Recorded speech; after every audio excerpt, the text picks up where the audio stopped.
Yo, check this out. This is Wayne Wonder, representing for Warwick Hill TV. You see the vision, don't it? See the vision. Warwick Hill TV. Keep it locked. Now, I'm gonna tell you.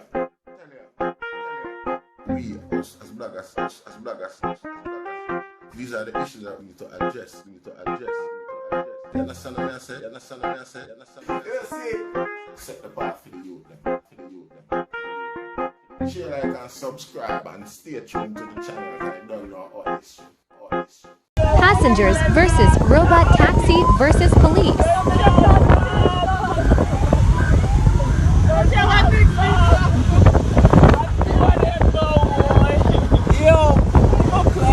Yo, and the places we are driving, so you know, brother. Oh man, yo, just let me have some man. Jesus,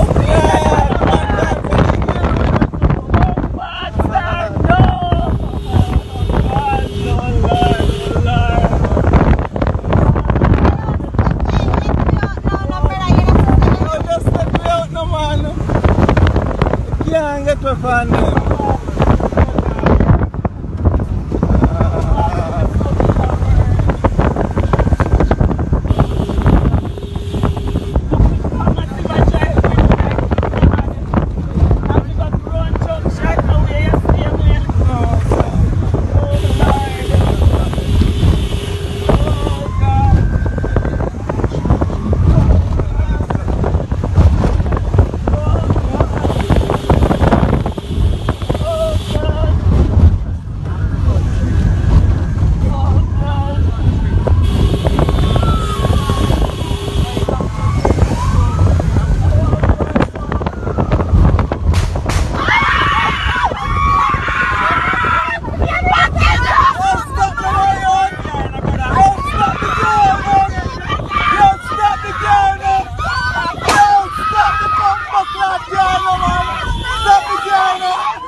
Yes, I. Greetings once again in the mighty name of His Imperial Majesty Emperor Selassie I I, and all things that's good and wonderful amongst us. Welcome all viewers and subscribers.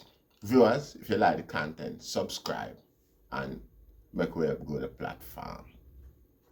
And on the back of that, viewers and subscribers, where you know that do? If you know in a taxi and the guy behave like that for whatever reason, what would you have done? You know, see, because all I know, me not getting in no trouble for when a guy do police a fire shot off of me like that. Me I take out my belt out of my waist and choke a guy till him stop, you know, Rasta. Yeah? Either way, me not make you, me I get rid of you before you make me get rid of, or you get rid of me. Me not sit down there and a ball out, but driver please stop. And all the police them come, me say I put on some lick on him, not even the police them couldn't stop me, you know? No disrespect. And no. I don't know gangster that That I just mind what are the reaction. I mean, that's, yeah, everybody should kick him ass. Yeah, one little traffic violation, you driver like that from the police, and you know what the climate is like in Jamaica today. Anyway, I could get on with this thing, yeah. The emergence of civilization in ancient Egypt was nothing more than the outgrowth of the culture that developed along the Nile Valley. It is in the Nile Valley where one can find the greatest primary evidence of the earliest beginnings of agriculture, architecture, engineering, language, writing, philosophy, science, and religion. In short, all of the essential components that would lead to the development of a great civilization. The Nile Valley extends over 4,000 miles from the highlands on the east coast of Central Africa to the Delta region in the extreme north. The origins of the mighty waterway, which course through the Nile Valley, have been traced to the twin sources of the Nile River, which are called the Blue Nile and the White Nile. The Blue Nile begins at Lake Tana, which is located in the mountainous region of northern Ethiopia, near the city of Gondar and the Choke Mountains. This river contains, within its flow, extremely rich mineral deposits called silt, which played a major role in the physical development of the land to the north and the development of agriculture in Egypt.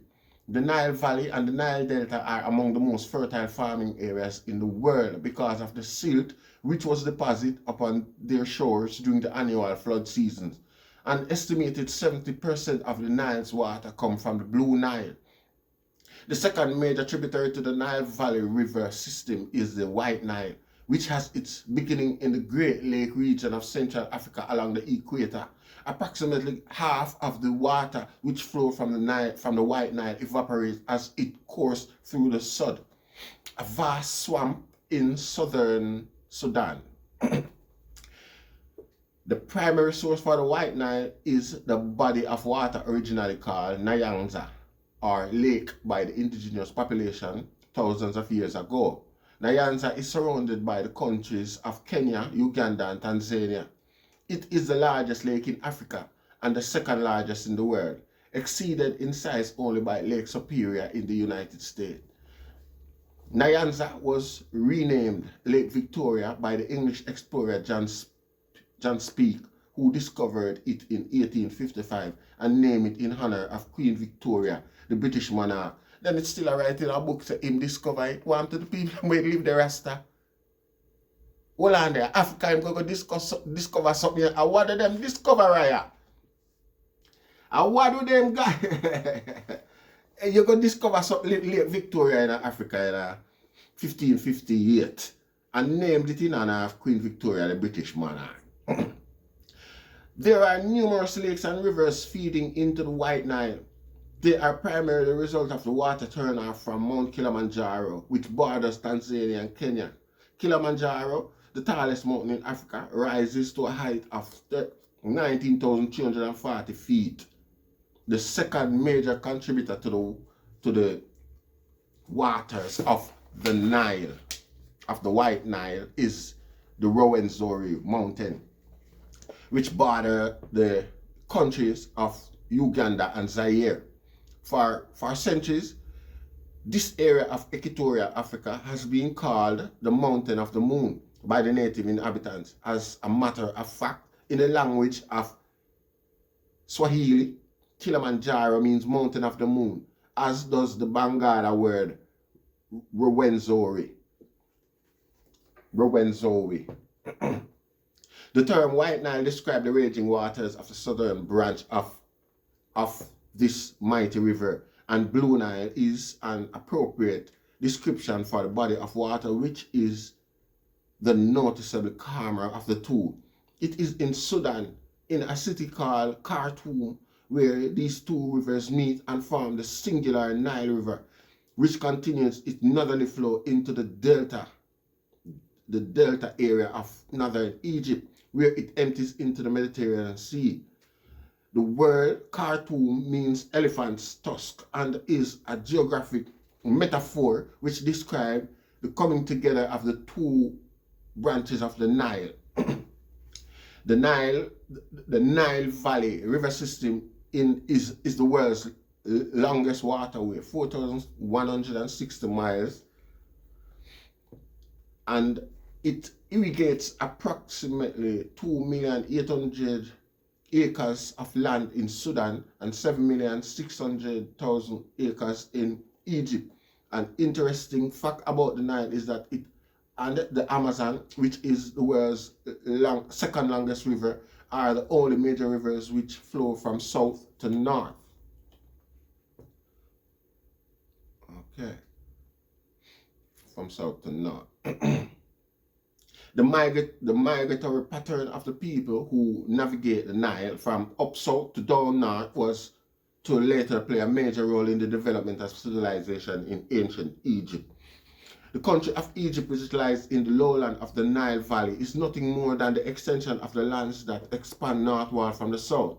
It is generally believed that the delta region of northern Egypt was created by the accumulation of silt from the Blue Nile, which was deposited upon the shore over the course of thousands of years during the annual flood season. The 600-mile narrow strip of fertile land that lies within the boundaries of Egypt, from what is now referred to as the first cataract to the Mediterranean, exists only because of the waters from the south which led to its development. Within the singular body of the Nile River are 6 low-lying areas of rocky waterfalls called cataracts. These cataracts poses the only major impediment to the continued navigation of vessels through the river. Because the Nile's flow from south to the north, to travel down the Nile would mean traveling in a northerly direction. It was because of the northerly flow of the Nile that southern Egypt was originally referred to as Upper Egypt and the north, Lower Egypt. The references to the numerical order of the 6 cataracts plays an important role in determining one's perspective of Egypt in both ancient and modern times. When traveling down the Nile in a northerly direction from South Central Africa to the Mediterranean, the ancient Neolithic people encountered the first cataract in Sudan, north of Khartoum, and yeah, you're getting there. North of Khartoum, and the 6th cataract in Egypt, south of Aswan. However, since the European explorers navigated up the Nile in a southerly direction, they naturally referred to Egypt as the location of the first cataract and Sudan as the site of the 6th cataract because of a predilection for a northerly orientation. European explorers coming from the Mediterranean into the Nile Valley literally and geographically turned Egypt upside down. The Nile has often been referred to as cultural highway and has been traveled by hundreds of thousands of people for thousands of years. Traveling northward down the river, the earlier Neolithic people brought with them their cultural tradition, which continued to evolve with each successive migration. In the earliest documents of the ancient Egyptians, their historians often recount stories of their southern roots. John Jackson, author of Introduction to African Civilization, cites a historic reference. The Edfu text is an important source document on the early history of the Nile Valley. This famous inscription found in the temple of Horus at Edfu gives an account of the origin of Egyptian civilization. According to this record, civilization was brought from the south by a band of invaders under the leadership of King Horus. Jackson's statement of Egypt's southern origin have been echoed numerous times by the eminent Egyptologist Dr. Youssef Ben Yohanan, addressing an audience at a lecture before the Greater London Council, London, England, in 1986. Dr. Ben Yohanan stated, "In the London Museum, you will find a document called the Papyrus of Hunnefer." And I quote from the heretic writing, "We came from the beginning of the Nile, where God happy dwells. At the foothills of the mountains of the moon, where is the beginning of the Nile. The furthest point of the beginning of the Nile is in Uganda. This is the White Nile. Another point is in Ethiopia. The Blue Nile and White Nile meet in Khartoum. On the other side of Khartoum is the Omdurman Republic of Sudan. From there it flows from the south down north, and there it meets with the Atbara River in Atbara, Sudan. Then it flows completely through Sudan into the southern part of what the Romans call Nubia and parallel on the Nile, part of which the Greek call Egypticus and English call it Egypt, and the Jews in their mythological call it Mizraim, which the current Arabs call Mizi or Mizrair. Thus it ends in the Sea of Sais, also called the Great Sea. Today's Mediterranean Sea. Oh gosh. Dr. Asa G. Gillard III, a widely respected educational psychologist and historian, cite additional references for the southern origin of the early Egyptian. This legend tells of their origin in the south at the source of the Happy Rose sites. The Edfu text as authority for the legend of a southern origin of the pre-dynastic Kemet Egyptian. The land up south was called Tanner, or the land of God.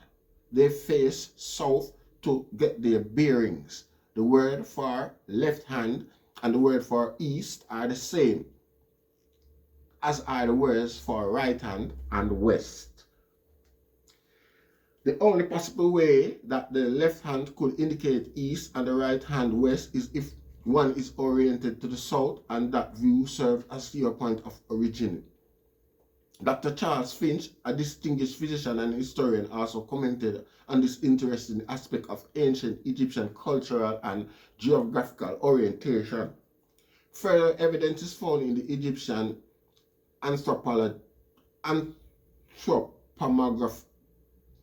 anthropomorphic representation of the passage of sun across the heavens, in which the boat of the sun begins its morning or eastern ascent at the left side of the sky.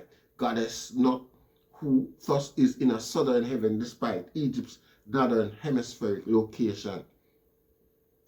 Ancient Egypt has often been referred to as the gift of the Nile, and it is believed by many scholars, both ancient and modern, that Egypt was nothing more than the extension of civilization which had its origin in Ethiopia.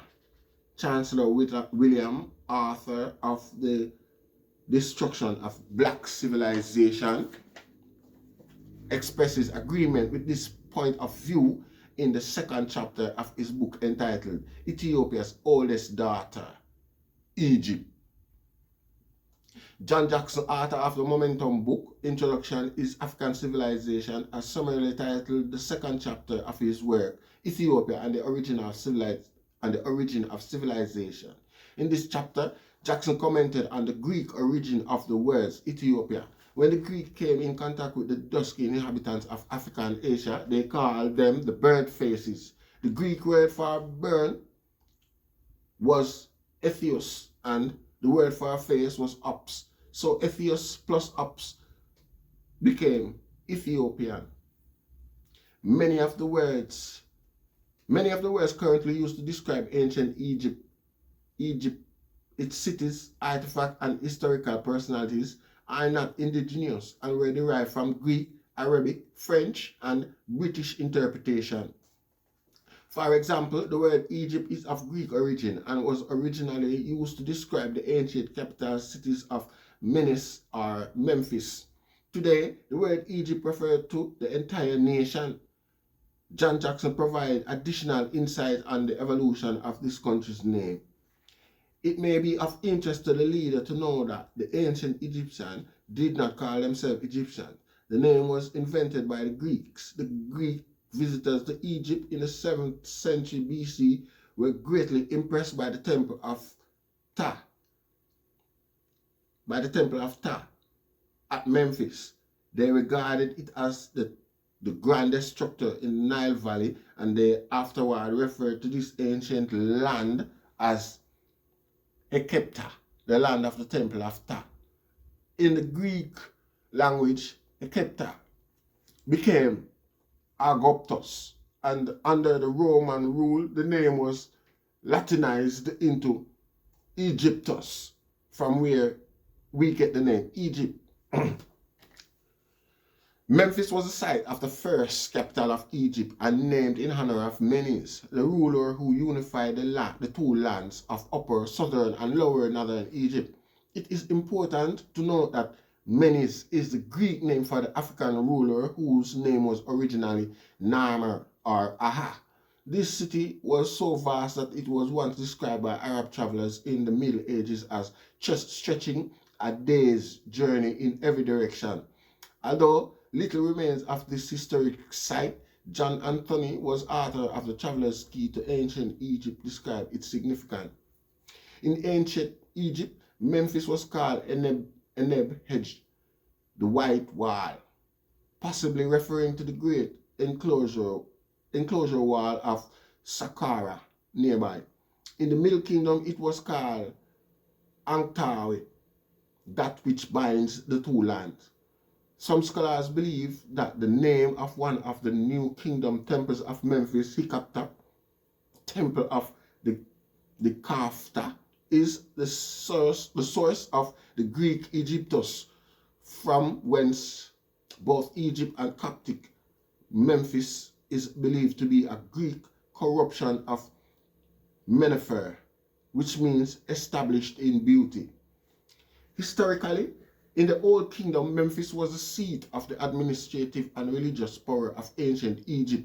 During this time, the term double white house was also used to describe the painted mud brick palace in which the king lived, which was constructed within the white wall. The kings of Egypt were later given the title Pharaoh by a foreign ruler. It is a word which means great house and is derived from the term Phra. Incidentally, the word Pharaoh is also of foreign origin. The term was first used in the New Kingdom by an Asian to describe the king of Egypt. John West also describes some of the many problems created by the Greek, who not only renamed the city of Memphis, but numerous temples, deities, and historic personalities. The Greeks appear guilty of any number of severe etymological crimes, producing Cheops out of Khufu, Thoth out of duty, at the same time causing almost inextricable confusion even among scholars, since certain Greek names such as Memphis have taken such prominence that the proper Egyptian name are seldom used, while in other cases the Egyptian names prevail. In still other cases, the Greek and Egyptian are freely interchanged. Chancellor William reminds us of the importance of using the earliest African names to describe the land now referred to as Egypt.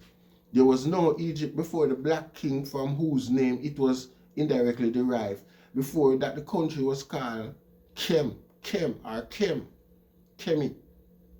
Another name indicating its black inhabitants and not the color of the soil, as some writers have needlessly trained themselves in asserting. Prior to the Greek use of the word Egypt, Africans referred to their land as Kemet.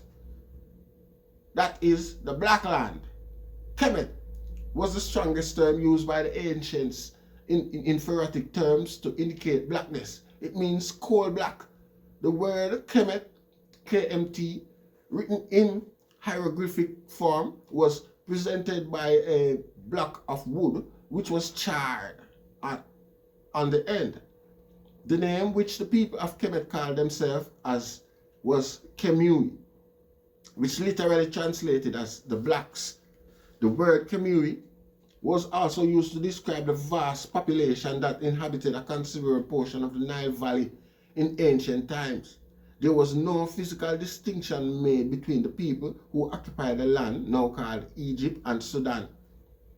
The ancient Egyptians saw themselves as black, who were portrayed as no different from other blacks in Africa, but were physically and phenotypically different from the Indo-European Caucasides or the Semites, mulattoes.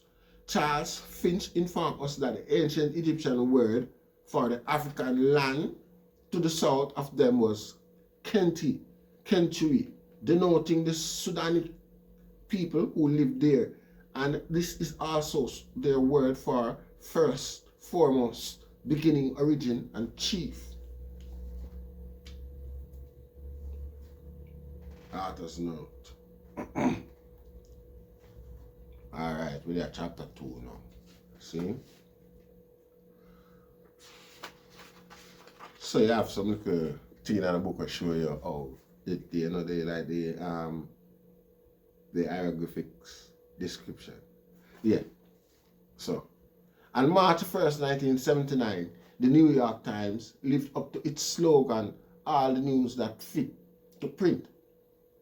The New York Times lived up to its slogan, all the news that's fit to print, when it featured a cover story of earth-shaking significance. The article was written by Bryce Rensberger,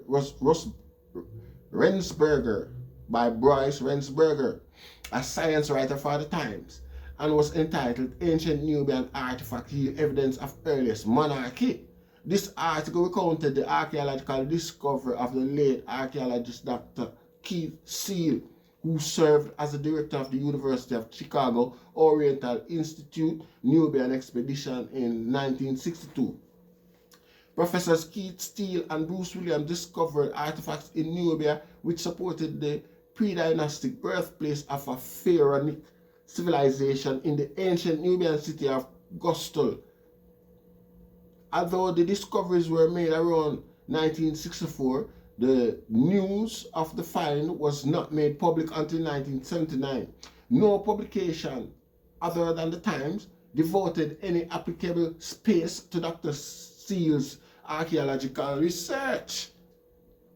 Dr. Seal's expedition, in a dramatic race against time, directed its research in an area that will soon be flooded by the rising water of Lake Nasser, which was created by the newly constructed Aswan High Dam. The SEAL team concentrated its effort on Upper Egypt in an area north of the Sudanese border at an ancient Nubian site called Tasseti, which was euphemistically referred to as Land of the Bow. This name was the earliest hieroglyphic description for Nubia, the southernmost known of province of Kemet, and it referred to the skilled archers of ancient Nubia. More than 5,000 artifacts were unearthed by Seal's team during their dig in Nubia. At that time, the Oriental Institute had no one on staff to catalog the artifacts. Dr. Williams, an archaeological Egyptologist, changed his area of focus to Nubian archaeology and assumed the responsibility for organizing the collections. After Dr. Seal's death in 1977, Williams began publishing the findings of Nubian expedition, and to date he has authored 9 volumes in a continuing series on Nubian excavation.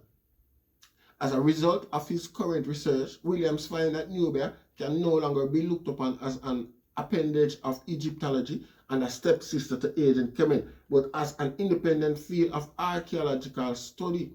Recently, analyzed artifacts suggest that the first Nubian civilization developed around 3800 BCE and lasted until approximately 650 ACE. Although the civilization of Nubia and Kemet emerged about the same time, the Nubian civilization actually lasted longer. The earliest period of Nubian civilization is classified as the A group, ca. 38,000 31,000 BCE. This culture was succeeded by a second called the C group, ca. 2300 to 1500 BCE. Both groups are said to have flourished in Lower Nubia, while to the south, above the third cataract, a third group called Kerma culture developed, ca. 2000 to 1550 BCE. This monarchy was referred to in the Kemetic record of the Old Kingdom as the ancient kingdom of Kush. During the 3rd century BCE, the heartlands of Nubian civilization was located further south in the city of Meroe.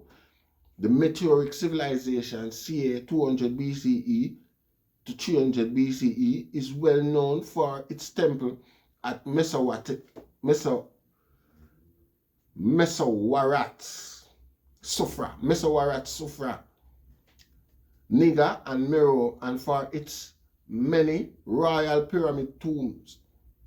A 2,000-year-old sandstone tablet, which was discovered in 1963, may hold the key to deciphering the meteoric writing system, which is closely related to the Medu Neter hieroglyphics. The last known great Nubian culture was the Balana or X group, ca. 2500 550 ACE. The tomb of this civilization were found in Lower Nubia and excavated in 1930.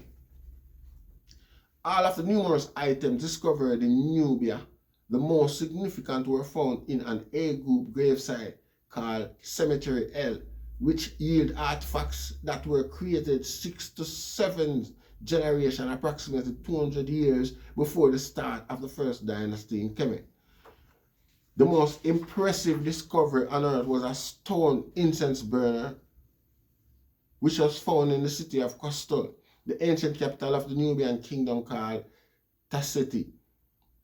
Engraving on the side of the incense burner are scenes depicting the following: a Serik or paneled palace facade, the falcon god Horus, which substantiates the southern Nubian origin of the Holy Royal Trinity, which consists of Osiris, Isis, and their son Horus. A representation of a king or pharaoh wearing the traditional beard and crown of Upper Kemet while sailing in a boat towards the royal palace. Elements of iconography, which were later to become an integral part of Kemetic writing and art.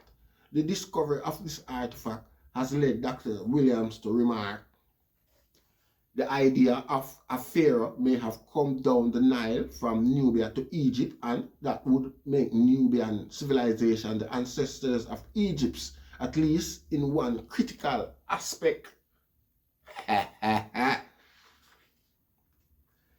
As a result of the re-examination of data concerning ancient Nubia, many scholars have concluded that the Nubians were an extremely sophisticated people who built cities, roads, and temples comparable to those of the people of Kemet in the north. It has even been suggested by one researcher that there were more pyramids constructed in Nubia than in Kemet. Unfortunately, the likelihood of further archaeological study at Kostul or any other site in Nubia is all but impossible, because many of the primary sites of investigation now lie under 250 feet of water at the bottom of Lake Nasser. This man-made lake covers an area of approximately 1,550 square miles, and it is in the second largest man-made lake in the world. And it is the second largest man-made lake in the world. Since 1981, the Nubian Lake, as it is sometimes called, has covered an area which extends from the 6th cataract to beyond the 5th cataract. It has an average width of 6 miles, and it is 50 miles wide in some areas. 1/3 of the water of this lake covers southern Sudan, and the remaining 2/3 blanket southern Egypt.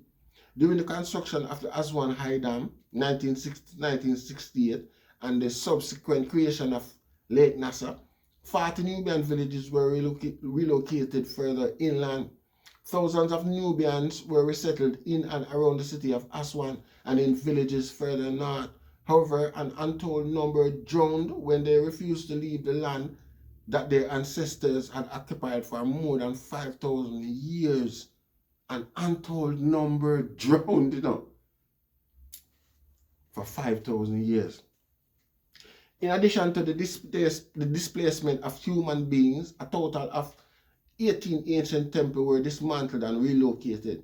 Of the 18 temples that were removed, 12 are still in Egypt, and the remaining 4 can be found in museums in Madrid, Spain, Rome, Italy, Leiden, Holland, and New York City in the United States.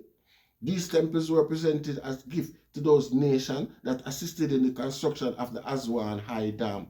And who the bumbuckler give them people are Rastafari. It had beaten. Yeah. There is no way to estimate the total number of templates and tombs which now lie at the bottom of Lake Nasser. Nor is there any way of knowing the many secrets that these structures currently hold. One thing is certain, because of the creation of the Aswan Dam, the world will never have an opportunity to study the full impact African from the southern Nile Valley had on the development of ancient Kemet and subsequent civilization.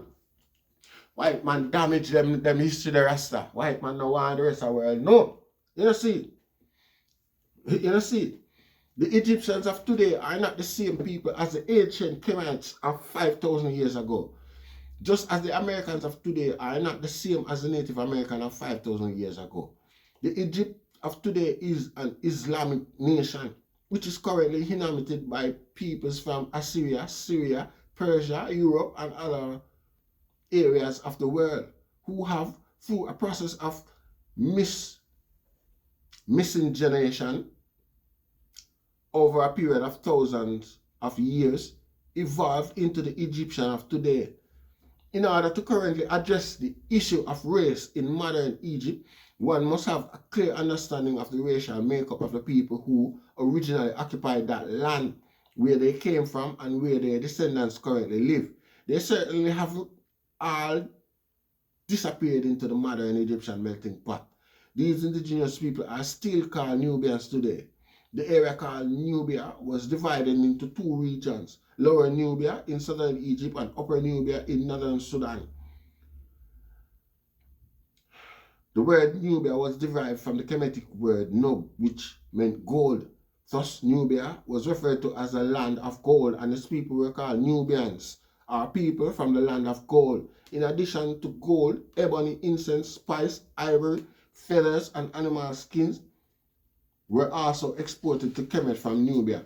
Nubia was much more than a source for the vital mineral resources which were required for architectural, artistic, and personal use in Kemet. Nubia was a lifeline of ancient Kemet. More than 3,000 years of pharaonic rule. Nubia played a pivotal role in the development and maintenance of its daughter's nation, Kemet, particularly during the New Kingdom ca. 1550 to 1196 BC. During this time, Nubia was ruled by the Kemetic king Amenhotep I, and his new province was administered by an official who was referred to as the king's son of Kush. In recounting a brief history of Nubia in the spring 1992, issues of News and Notes, a newsletter of the Oriental Institute, Emily Teeter, assistant curator of the Oriental Institute Museum, wrote, by Dynasty 22, ca. 945 BC, Egypt fragmented into rival states. When Thebes and her allies in Middle Egypt were threatened from the north, the Theban official appealed to the Kushites king at Napata, who styled themselves the protectors of the god Amun in 747 BC. Nubian troops led by King Pianki marched to Thebes and thereafter they moved northward, conquering Memphis and restoring unity. In Egypt. The period of Nubian rule in Egypt is referred to as Dynasty 25. With few exceptions, the king resided at Napata, leaving the administration of Egypt to their sisters and daughters. These gods, wives of Anon, dwelled in Thebes and assisted by Egyptian administrator. They served as the theocratic ruler of Egypt. The Nubian rulers remained in control of Kemet for approximately 100 years until they were finally overrun by the Assyrian armies of King Ashurbanipal. The Nubian kings retreated into Kush, where they continued to rule at Napata. 400 years later, 250 BCE, they moved the center of Nubian civilization further south, where they continued to flourish in the city of Meroe. Despite their retreat up into Upper Kush, the Nubians continued to have contact with European forces. In the 1st century ACE, ambassadors of Roman Emperor Nero were given passports by the Nubian king, who sent letters to the rulers of cities further south, instructing them to give the Romans safe passage into Central Africa. The continued contact with the Roman emissaries of Emperor Justinian eventually led to the conversion of the Nubians to Christianity in the 6th century ACE. While much of North Africa were overpowered by the advancing forces of Islam, the superiority of the Nubian army, particularly her famed archers, held the Arabs in check and defeated them at Dongola in 652 ACE. Nubia was able to stave off the ever-increasing advances of Islamic forces longer than any other region in Africa and continued to remain a Coptic Christian nation for almost 1,000 more years. The nation, which was once ancient Kush, is now called Sudan. It is the largest country in Africa. As late as 1909, American Egyptologist George Reisner, curator of the Boston Museum, espoused the view that Nubia was originally governed by white Libyans who created this ancient civilization and later withdrew, leaving it to be governed by blacks. Many of the early archaeological expeditions were financed by wealthy businessmen who endowed museums and religiously believed in the superiority of the white race.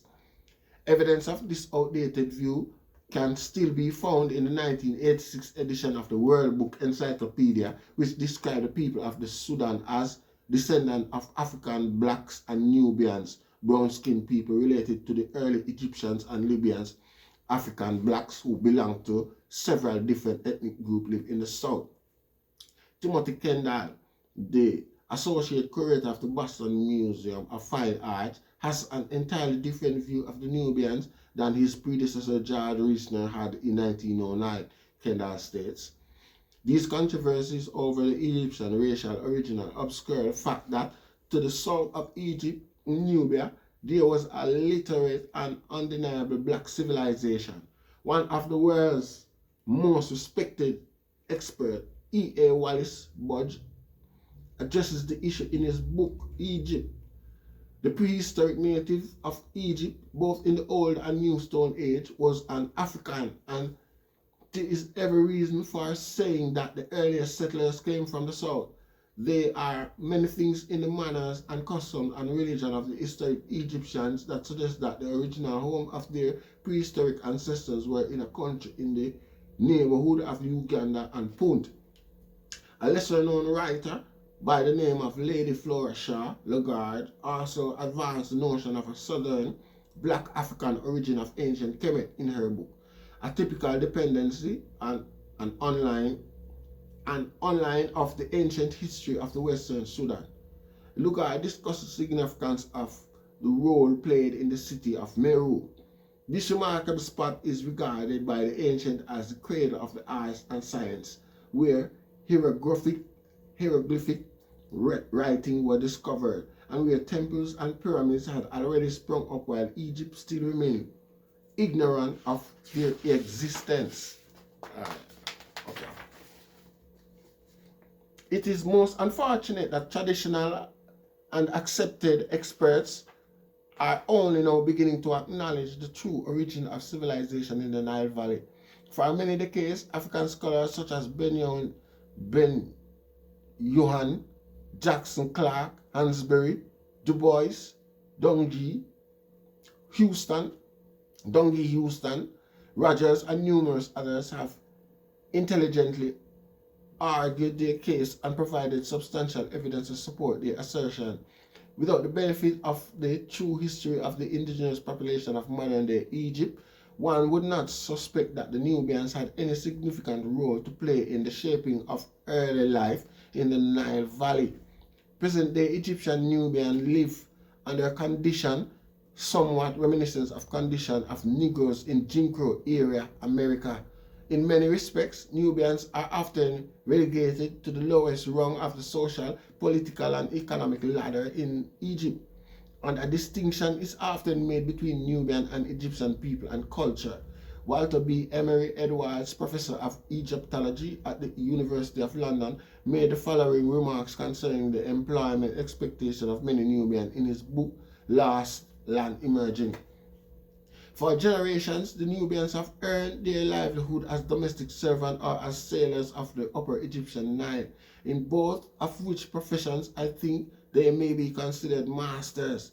All the best butlers and cooks in Egypt are from Nubia, and certainly the most reliable janitors of Cairo's great apartment houses, offices, and hotels almost invariably come from somewhere south of Aswan. In many respects, the Egypto-Nubian population has a historical and cultural relationship that is far closer to the people of Kemet than modern Egyptian.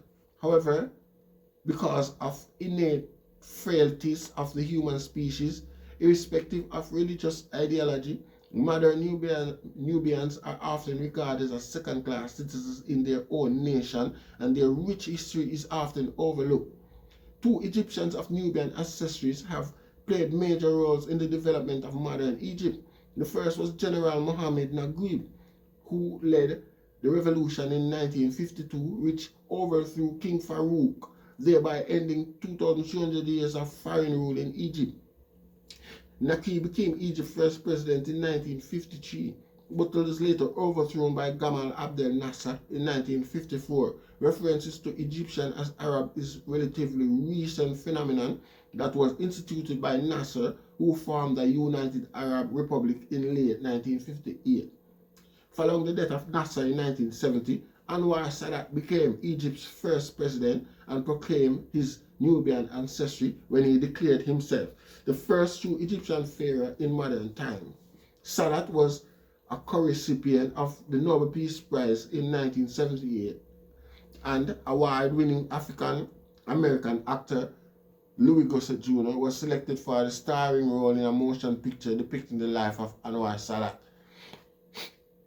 Historians are quick to note that the Nubians were often at odds with the people of Kemet, who often enslaved Nubian prisoners of war.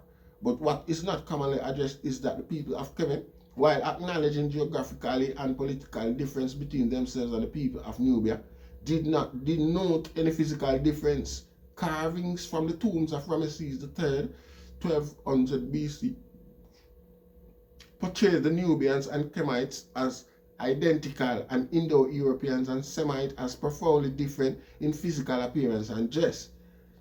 It is as foolhardy to suggest that the people of Kemet were phenotypically different from their Nubian, Sudanese, or Ethiopian neighbors, as it is to suggest that the people of France, Switzerland, and Germany are phenotypically different from one another. With the exception of Southern Africa, with the exception of Southern African countries, national boundaries have done more to distinguish cultural and political differences than racial differences. Alright, so we have some theory here too. No one knows for certain when civilization in Kemet first began. though oral records indicate that a considerable amount of activities were taking place as early as 20,000 BCE, according to Sir Gaston Maspero in his publication, The Dawn of Civilization. The Egyptian made first appearance on the stage of history about 8,000 to 10,000 BCE. It is generally agreed that a number of pre-dynastic kingdoms, Taceti and others, existed hundreds of years before the consolidation of power, which led to the unification of the country that is now geographically referred to as Egypt. The term dynasties refer to a family or period of rulership during a specific era. The practice of dividing the many kingdoms of Kemet into dynastic period was first established by a Greco-Egyptian priest named Menetho during the 3rd century BCE. Menetho was commissioned by Ptolemy Philadelphus to write the definitive history of the country, which he subsequently chronicled in a book entitled History of Egypt. Regrettably, much of this history was lost when the Library of Alexandria was destroyed. However, the remaining fragment of Menetho's chronology provide us with some clues as to the name of the early rulers. There is generally disagreement among modern Egyptologists and other historians regarding the exact date of the dynastic period. Some historians have recorded the establishment of the first dynasty as early as the 5th millennium BCE, and others document it as beginning in the 3rd millennium BCE, while most historians have adopted the conservative date of 3150 BCE as the beginning of the first dynasty. New data is continuing to surface which tend to support earlier dates for the establishment of the first dynasty in Kemet. Even though the early history of Kemet remains shrouded in mystery, there is general agreement upon the division of Kemet into 30 dynastic periods, which lasted until the Greek conquest in 332 BCE. The Greco-Roman rulership of Egypt extended from 332 BCE to 395 ACE, after which all traces of Egyptian culture were suppressed. The dynasties of Kemet have been divided into 4 kingdoms or stable rulership and 3 intermediate periods that were either rocked with internal disorder or a period of foreign occupation. All historical dates prior to the 12th dynasty are approximation and vary considerably from source to source. The following timeline is a very conservative and greatly abbreviated chronology of ancient Kemet and Egyptian history. Me not gonna read that here. No. It just gives different names and dates of leadership. While my entire intent is to show that black greatness before slavery. This is what the whole reading is all about. You get what I say? So, yeah. With the discovery of the ancient city of Taceti, it can now be said with impunity that the oldest monarch in the world, and indeed the progenitor of the monarchies of Kemet, were of indigenous African, black, Negroid, etc. stock. The first 12 dynasties, 3150 to 1783 BCE, were also African. It was during this time period that Kemet was unified as one nation. All the pyramids were built and great literary texts, which comprise the Book of the Dead, were written. The first military and foreign occupation of Kemet was the Hyksos invasion, 1783 to 1550 BCE. The Hyksos were foreigners from Palestine and surrounding areas who immigrated into Lower Kemet and gradually seized control. The word Hyksos is of Kemetic origin and means chieftains of foreign countries. Historians credit them with introducing the horse and chariots into Kemet, but it is important to note that this foreign conquest was totally destructive and that no architecture or literature was produced during the period that Kemet was under siege. After approximately 233 years of rulership, the Hyksos were driven out of Kemet by native African forces from the south, who now only moved the seat of government back to Waset, Thebes, Luxor, but extended their border into Asia to minimize the possibility of further invasion from the north. It was during the 18th and 19th dynasty of the Middle Kingdom that Kemet instituted the greatest architectural and military expansion in its entire history. The wonderful temples of Luxor and Karnak are a living testament to their grand epoch in human civilization. For the next 500 years, Kemet experienced unprecedented growth and development, which was followed by 300 years of internal turmoil and political instability. While teetering once more at the brink of uncertainty, the ruling body of Kemet looked to the south for leadership. Salvation came in the personage of the Nubian king, Pianki, who secured the northern borders and once again unified the two lands, thus paving the way for Kemet to experience what would inevitably be her final years of glory. In 525 BCE, Kemet experienced the first of two devastating invasions by the Persians.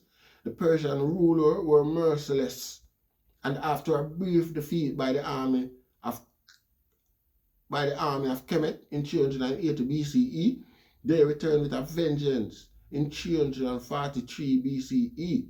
From that fateful day onward, Kemet would never again be ruled by an indigenous African population. The Persians were driven back from Egypt by Alexander of Macedonia in 332 BCE. After securing the country, Alexander began developing plans to build a great city on the Mediterranean coast in honor of his latest conquest, but he died before his dreams were realized. All of the lands that had been conquered by Alexander's troops were subsequently divided amongst his generals. Egypt fell into the hands of the general Ptolemy, who honored his fallen commander by completing the plan for construction of the new city, which he named Alexandria in honor of his former commander-in-chief. The rulership of the Ptolemaic king was unique because of their desire to immerse themselves into the tradition of ancient Kemet. Following an age-old custom, these Greek rulers married into the Egyptian royal families in an attempt to maintain dynastic rulership, which was passed on by queen to her offspring. The latest of the Ptolemies to rule Egypt was Cleopatra VII, who wooed both Julius Caesar and Mark Antony in an attempt to prevent Roman control and occupation of Egypt. Cleopatra was unsuccessful in her attempt to maintain Egypt's sovereignty, which became a colony of Rome in 30 BCE after her death. The Romans, like the Greeks before them, saw great value in the civilization of Kemet and incorporated these elements most easily discernible into their culture. Egypt's greatest gift to Rome was her ability to supply unlimited food to her mighty army. During this period, Egypt was referred to as the breadbasket of the Roman Empire, but in the final analysis, it was not the Roman army that ultimately brought Egypt to her knees and destroyed her. It was the newly emerging religion of Christianity. From its early beginnings, Christianity was embraced more readily in Egypt than anywhere else worldwide, primarily because of its similarity to ancient religions of Kemet. Coptic, which became the official language of the early Christians, is essentially nothing more than a language of Kemet. Hieroglyphics written in Egypt in Greek letters. In 33 ACE, Constantine declared Christianity the official religion of the Roman Empire and offered the closing of all Egyptian temples in an attempt to eradicate any and all competing religious systems. The African trinity of Azar, Eset, and Heru, Osiris, Isis, and Horus, which existed for more than 4,000 years, was replaced with a trinity which consisted of the Father, the Son, and Holy Ghost. In 325 ACE, the Christian bishop who met at the Council of Nicaea introduced a new religious theology which contained doctrines similar to the African concept of a virgin birth, resurrection, and salvation. This new version of Christianity lacked significant African elements, which were viewed as competitive and were subsequently outlawed by Byzantine emperors. Sometimes during the reign of the Emperor Justinian 527 to 565 ACE, the last of the Egyptian priests were driven out of the Temple of Philae in Upper Egypt. The structure was then converted into a Christian church. During this same time, the written language of the ancient Khmer, Medo-Neter, and Demotic were so totally repressed that the ability to read them would remain shrouded in mystery for more than 1,300 years. During the next 1,500 years, Egypt was systematically raped and pillaged by an untold number of foreign rulers and employers who destroyed monuments, robbed tombs, and wreaked havoc throughout the land. Napoleon's conquest of Egypt in 1798 and the subsequent publication of Description de l'Egypte ignited a new interest in ancient history, which led to the development of the science of Egyptology. More has been learned about ancient Kemet within the last 200 years than any other time within the past 2 millennia. No other nation on earth has had the privilege of 3,000 years of cultural and historical continuity, nor have been the object of such intense international scrutiny.